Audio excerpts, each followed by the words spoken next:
મારું પણ લાયસન્સ, હું લાયસન્સદાર છું. મારી દુકાન છેલ્લા 62 વર્ષથી ગંજ બજારમાં વેપાર કરતી હોય છે. ત્યારે સ્વાભાવિક આ બધી પ્રવૃત્તિ આપણે જોતા હોઈએ ત્યારે એમ થાય કે આ કેટલી હદે આ આ કેમિકલ અને ભયંકર એવા રોગો ઉત્પન્ન કરતા કેમિકલોનો વપરાશ થાય તો આપણે દુઃખ તો થાય જ ને.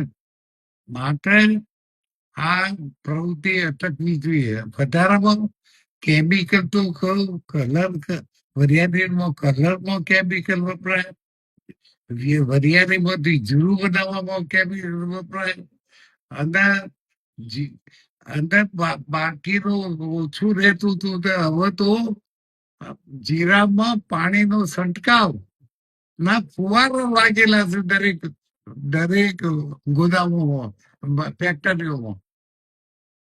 અને પડીકોથી વેપાર એ 75% વેપાર પડીકાથી થાય અને 25% વેપાર જ્યારે હરાજીમાં થાય. તો ટેક્સની ચોરી પણ થાય, સેસની ચોરી પણ થાય. અને આ પ્રવૃત્તિ જો નહીં અટકે તો માનવના એ કોઈ જીરું વરિયાળી ખાનાર માનવ રોગમય બની જશે એવી મારી અચૂક માન્યતા છે. કોને રજૂઆત કરી છે આના માટે? તમે કોને રજૂઆત કરી છે અટકાવવા માટે? આ રજૂઆત તો મેં પેલા અમિત શાહ ને, PM ને, પછી સહકાર મંત્રી ને અને પેલા ભૂપેન્દ્ર પટેલ મુખ્યમંત્રી ને, આ બધાને ઈમેલ મેં કરેલા છે.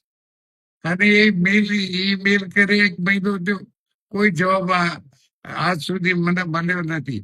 ઈમેલ તો કરે RPAD પણ કરી છે. ઓકે, આજે કોને કોને રજૂઆત કરી છે? આરોગ્ય મંત્રી જેના પાસે ડ્રગ્સ ફૂડ નો વિભાગ છે એવા પાંચેરિયાને હું મળવાનું છું. આપણે રજૂઆત કરી છે કે એક તો આ માર્કેટ યાર્ડમાં આરોગ્ય ફૂડ અને ડ્રગ્સ ખાતું બિલકુલ નિષ્ફળ ગયું છે. કારણ કે મહેસાણાનો વિભાગ એવો છે મિલી ભગતથી ચાલતો હોય છે. અને કોઈ વખતે દરોડા પડે અને આટલો માલ સીઝ કરવામાં આવ્યો તો એ માલ ક્યાં ગયો? અને આજ સુધી ભેળસેળ વારો માલ પકડાય તો કોઈને સજા થઈ ખરી? કોઈને આજ સુધી સજા થઈ હોય એવો કોઈ એક દાખલો નથી.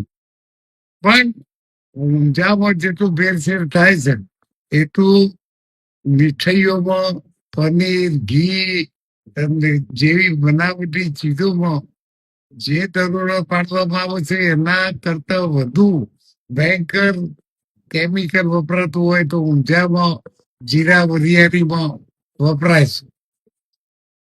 અને કેમિકલથી અનેક વિવિધ રોગો પેદા થાય છે.